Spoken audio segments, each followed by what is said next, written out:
NCIS Season 23, Episode 15 explores war secrets, family betrayal, and a mystery murder on World War II ship. The storm rolled in like a memory no one wanted to revisit, slow, heavy, and impossible to ignore. By the time the call came into NCIS, the rain had already begun to hammer against the windows of the Navy Yard.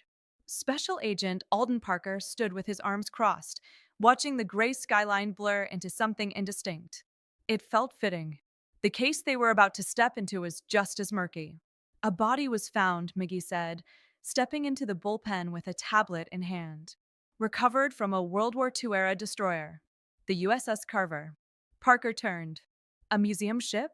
Decommissioned decades ago, Torres added, pulling on his jacket. Recently being restored. Civilian crew, historians, a few Navy consultants. And the body? Parker asked. McGee hesitated. Not a historian. Try again.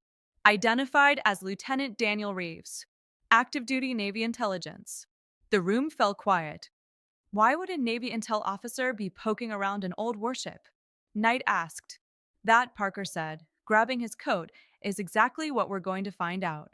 The USS Carver loomed like a ghost against the storm-dark harbor. Rust clung to its edges, and its deck creaked underfoot as if it still remembered the weight of war. The restoration lights cast long shadows, turning every corner into a question. Knight crouched near the tarp-covered body as the medical examiner finished up. Single gunshot wound, she said. Close range. No weapon found, Torres added. And security footage? Conveniently offline during the storm. Convenient, Parker echoed. McGee joined them, holding up an old, water-damaged notebook. Found this in Reeves' pocket. Not exactly standard issue intel gear. Parker took it carefully. The pages were brittle, filled with faded handwriting, coordinates, ship logs, names. One entry stood out. They never told the truth about the Carver. Not about what we carried. Not about who we lost.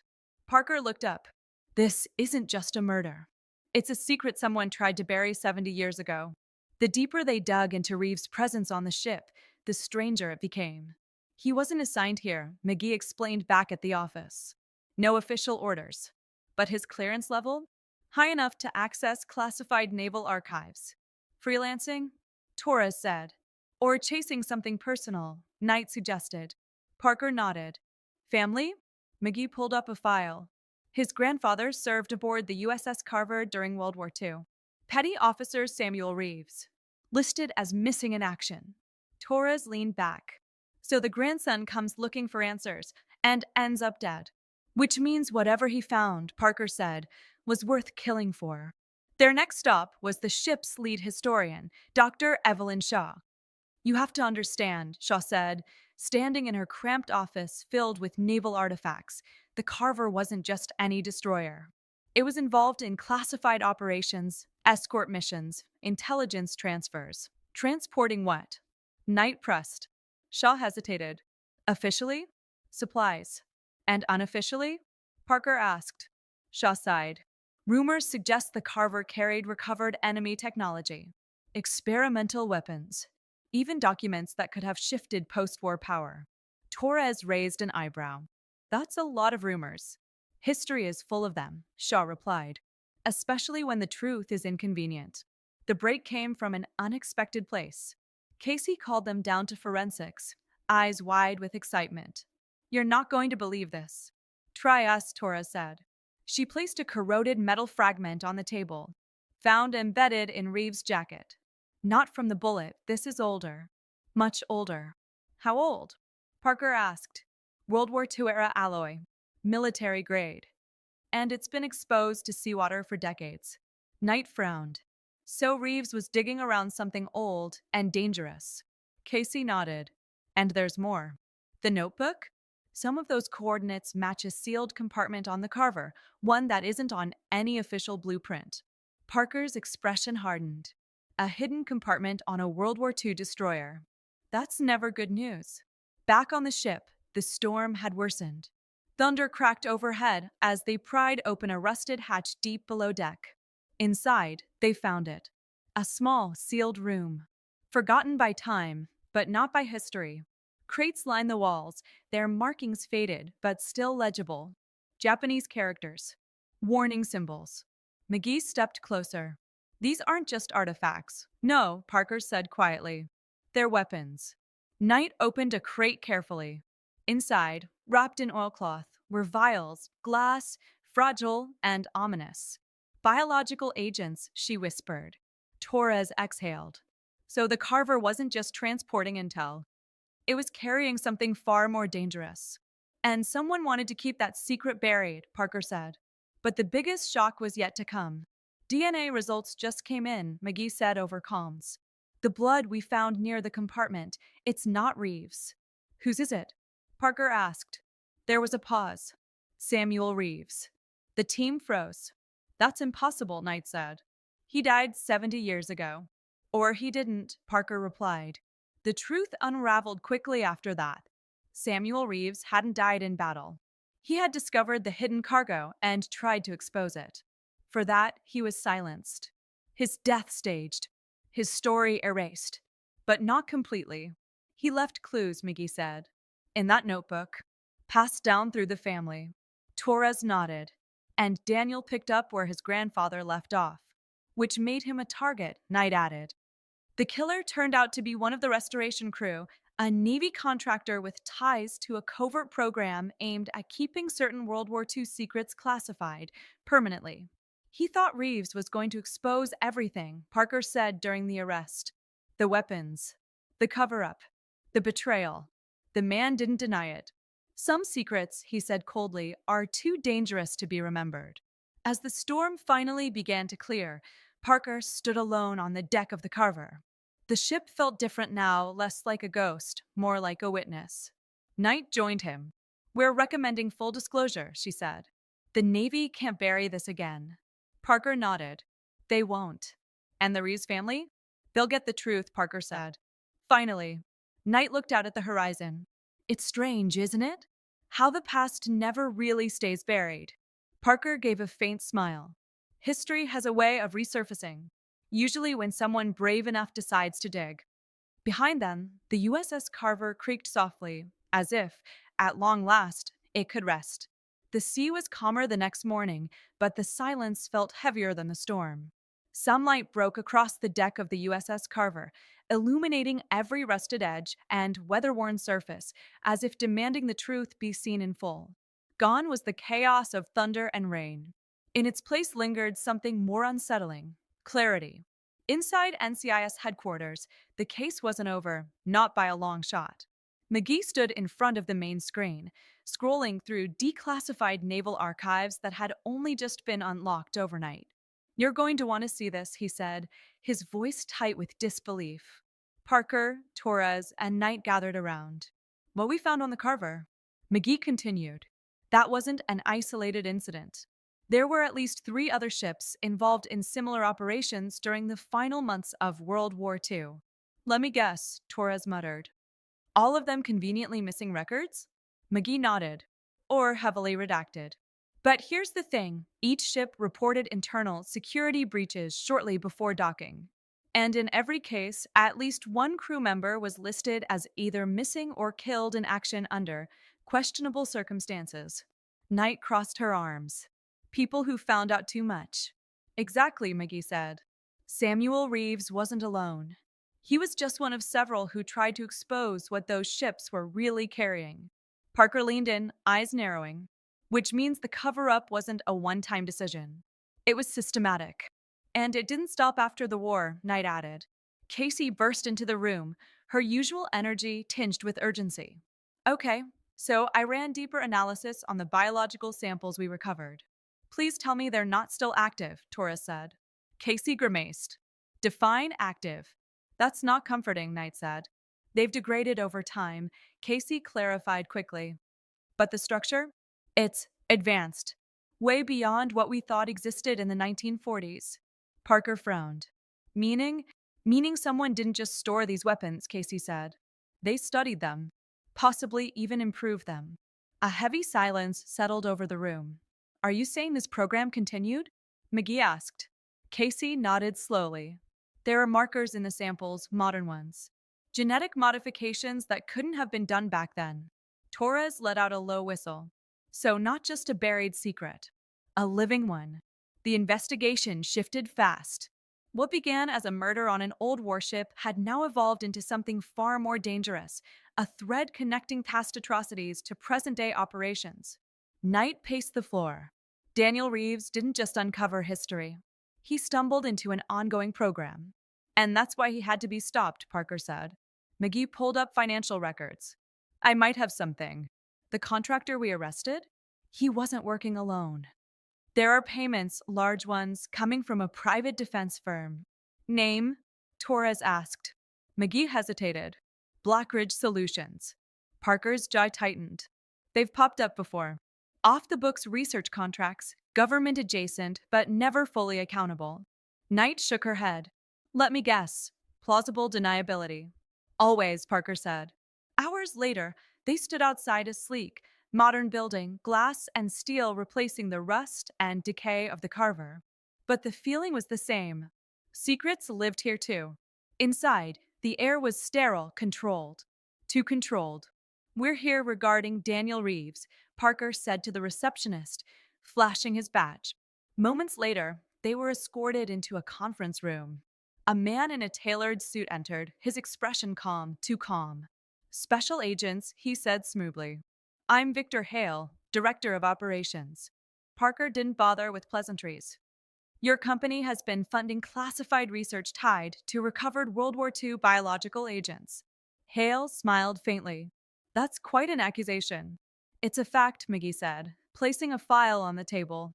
Financial records. Genetic analysis. We can connect the dots. Hale glanced at the file but didn't touch it. Even if what you're suggesting were true, such work would be conducted under government authorization. Knight stepped forward. Authorized doesn't mean ethical.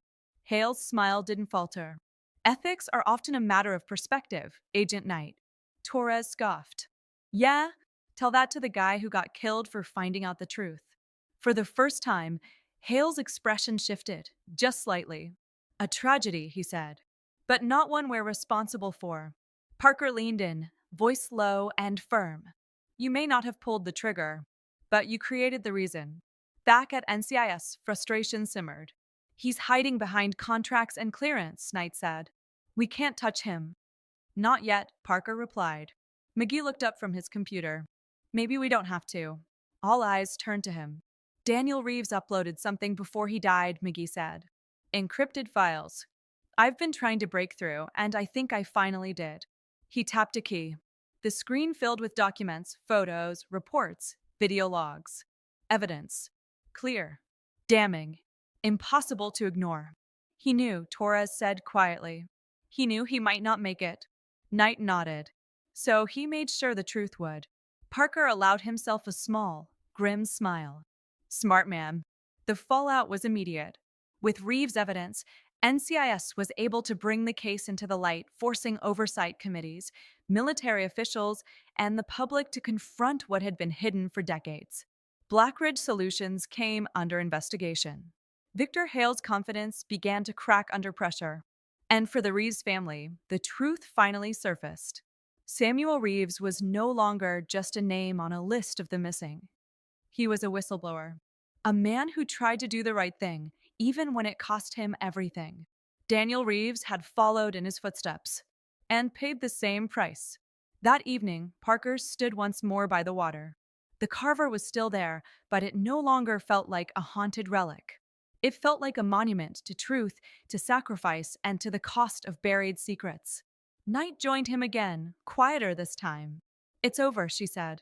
Parker shook his head slightly. It's never really over. Not cases like this. Knight looked at him. But we made a difference. He nodded. Yeah, we did. For a moment, they stood in silence. Then Parker spoke again. You know what the hardest part is? Knight waited. Knowing how many other secrets are still out there, he said. Waiting. Knight followed his gaze out to the horizon. Then I guess it's a good thing we're the ones looking. The water stretched endlessly ahead, calm on the surface, but deep with everything it held beneath. Just like the truth. Weeks passed, but the ripples from the USS Carver case refused to settle. NCIS headquarters felt different now. Quieter, yes, but also sharper. Like everyone had become just a little more aware of the shadows lurking behind even the most routine cases. Because this one hadn't ended cleanly. It never does when the truth cuts this deep. McGee was the first to notice it. Okay, that's weird, he muttered, staring at his screen late one evening. Torres glanced over from his desk. Define weird. Because for you, that could mean anything from a typo to an alien invasion. McGee didn't smile. Encrypted traffic. Same signature as the files Daniel Reeves uploaded. Torres sat up. That's not possible. We already decrypted everything he sent. That's what I thought, McGee said. But this is new. And it's active. Knight joined them, her expression tightening. Where's it coming from? McGee hesitated. Don't say it, Torres warned. McGee turned the screen toward them. Naval intelligence servers. Parker didn't look surprised when they told him. Of course it is, he said, slipping on his jacket. Because why let a buried secret stay buried when you can keep digging the hole deeper? Knight frowned. You think the program's still running? I think, Parker said carefully, we shut down one branch of something much bigger. Torres exhaled. So what, we're back to square one? No, Parker replied. Now we know where to look.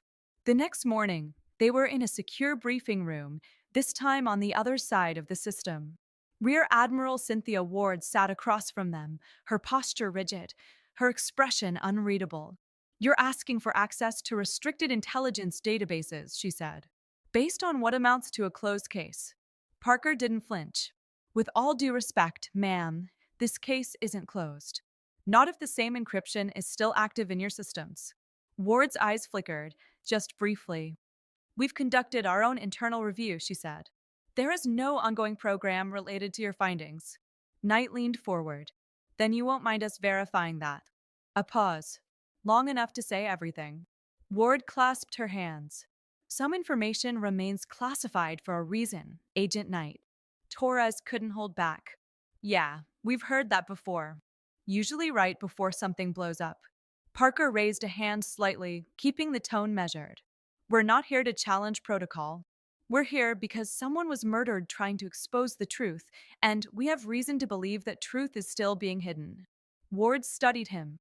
Then, slowly, she spoke. You have limited access, she said. Supervised. Anything beyond that requires higher authorization. It wasn't a yes, but it wasn't a no. And for Parker, that was enough. Hours later, McGee sat inside a secured terminal room, layers of encryption unfolding under his careful commands. This is deep, he murmured. Whatever this is, it's buried under decades of data. Knight stood behind him. Can you trace the signal? I'm trying, McGee said. But it's like chasing a ghost. Every time I get close, it reroutes. Torres paced the room. So we're dealing with something active, intelligent, and very good at hiding. Or someone, Knight added. McGee froze. Wait, he said. I've got something. The screen shifted. A file appeared, time-stamped just hours earlier. Parker stepped closer. Open it. McGee hesitated. If this is what I think it is, then we need to see it, Parker said. McGee clicked. The screen filled with a video feed, grainy, surveillance style. A lab. Modern. Operational. Rows of sealed containers. Equipment humming quietly. And then movement. A figure stepped into frame, partially obscured. Knight's breath caught. Enhance that. McGee worked quickly, sharpening the image. The face came into focus. Torres blinked. No way. Parker's expression darkened. Victor Hale. He's supposed to be under investigation, Knight said. Restricted, monitored, apparently not enough, Parker cut in. McGee scrolled through additional data. This facility, it's not listed anywhere. No official records. It's like it doesn't exist. Torres shook his head. Off the books, even for them. Can you trace the location? Parker asked. McGee nodded slowly. I think so, but you're not going to like it. Try me. McGee turned the screen. Coordinates. Out at sea. Knight frowned. That's not a land facility. No, McGee said quietly. It's another ship. The realization hit all at once. Another vessel. Another floating secret. Parker exhaled slowly. History repeating itself. Torres grabbed his gear. So, what are we waiting for? Knight looked at Parker. If we go after this, we're stepping into something even bigger than before. Parker met her gaze. Yeah, he said. We are. A beat. Then, with quiet certainty, which is exactly why we're going. As the team mobilized, the ocean stretched endlessly ahead once more, calm, deceptive, and full of secrets that refused to stay buried. Somewhere out there, another ship carried the past into the present. And this time, NCIS was coming for it before it could disappear again. The storm wasn't over. It had just changed direction. The helicopter blades cut through the night like a warning no one could hear. Below them, the ocean stretched into darkness, endless, unreadable. Somewhere out there, hidden beyond official maps and buried beneath layers of denial, was the ship. McGee's coordinates hadn't lied. Target should be in visual range in 30 seconds, the pilot called back. Parker tightened his grip on the harness. Lights off when we approach. We don't want to announce ourselves. Torres smirked faintly. Since when do we ever do things quietly? Knight didn't look amused. Since we started dealing with people who erase entire histories to protect themselves. That shut him up. Then they saw it. A shadow in the water. At first, it looked like nothing more than a trick of the moonlight, but as they drew closer, its shape sharpened. A ship. Large. Industrial. No markings. No registration ID, McGee said, peering at his tablet. It's not broadcasting anything. Ghost ship, Torres muttered. Parker's eyes narrowed. No such thing. Just ships that don't want to be found. They fast-roped onto the deck in silence. The metal beneath their boots was cold, too clean compared to the carver. This wasn't a relic. This was active. Alive. Knight moved first, scanning the perimeter. No crew on deck. Doesn't mean it's empty, Torres said, already checking his corners. Parker gestured toward the central structure. We find the lab. McGee stayed close, his voice slow. Signals stronger here. Whatever Reeves found, it's definitely on the ship. Inside, the contrast was jarring. Bright lights, sterile hallways, the quiet hum of advanced equipment. It felt less like a ship and more like a floating laboratory. Knight frowned. This is way beyond a private defense contractor. Yeah, Torres said.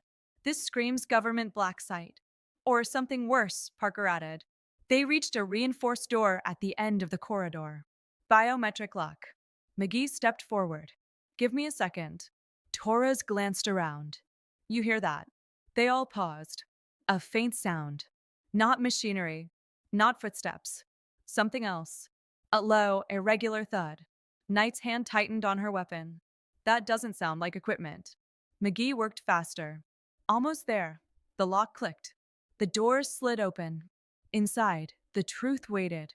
Rows of containment pods lined the room, just like in the video. But now they weren't empty. Some held samples. Others, movement. Torres stepped closer to one of the pods, his expression shifting. That's not possible. Inside, a figure floated in suspension, barely visible through the fogged glass. Human. Alive. Knight's voice dropped. What are they doing? Parker scanned the room, his jaw set. The same thing they started on the carver. Only now, they've had decades to perfect it. McGee's fingers flew over a nearby console. These aren't just biological agents, they're modifying them. Testing integration with human subjects. Torres recoiled slightly. You're saying they're turning people into what? Weapons. McGee didn't answer. He didn't need to. A slow clap echoed from the far end of the room. They turned. Victor Hale stepped out of the shadows, flanked by armed security. I was wondering how long it would take you, he said calmly. Torres raised his weapon. End of the line, Hale. Hale smiled faintly. On the contrary, this is just the beginning. Knight's eyes burned with anger. You're experimenting on people. I'm advancing humanity, Hale corrected. Taking what was discovered during the war and refining it. Improving it. Parker stepped forward. By killing anyone who gets in your way? A necessary cost, Hale said without hesitation. The tension snapped. Gunfire erupted. Torres and Knight moved fast, taking cover as security returned fire. The sterile lab descended into chaos, Glass shattering, alarms blaring. McGee ducked behind a console. I'm trying to shut this place down. Do it. Parker shouted, returning fire. Hale slipped back toward an exit, calm even in the chaos. Parker, Knight yelled. He's getting away. I see him. Parker pushed forward, weaving through the firefight, eyes locked on Hale. They burst into a narrow corridor. Hale moved quickly, but not fast enough. Parker tackled him hard, slamming him against the wall. It's over, Parker growled. Hale didn't struggle. Instead, he smiled. You really think this ends with me? Parker tightened his grip. It ends with you in cuffs. Hale leaned closer, his voice almost a whisper. You exposed one ship, he said. Then another. But there are more. There have always been more. Parker's expression didn't change, but something in his eyes did. A flicker of realization. Back in the lab, McGee shouted, I've triggered a system purge. All data is being wiped. Knight's head snapped toward him. What? I didn't do it, McGee said. It's automatic, fail-safe protocol. Torres swore. They're erasing everything. Parker dragged Hale back into the room just as alarms intensified. Can you stop it? Parker demanded. McGee shook his head. Not completely, but I can save fragments. Do it. The pods began to power down. One by one. Knight rushed to the nearest one. We have to get these people out. Torres joined her, forcing open a panel. On it, inside the collapsing system, the truth was slipping away again, just like it had decades ago. But not all of it. Not this time. Minutes later, the ship was under control. Hale was in custody. Several survivors were pulled from the pods, weak, disoriented, but alive. And McGee? He had managed to save something. Not everything, but enough. As dawn broke over the ocean, Parker stood at the edge of the deck once more. Knight approached quietly. We stopped him. Parker nodded. Yeah, but he was right, she said. This is bigger than we thought. Parker looked out at the horizon, calm, endless, hiding who knows how many more secrets. Yeah, he said again. A pause. Then, so we keep going. Knight followed his gaze. No argument. No hesitation. Because some truths don't stay buried. And some fights don't end. They just continue.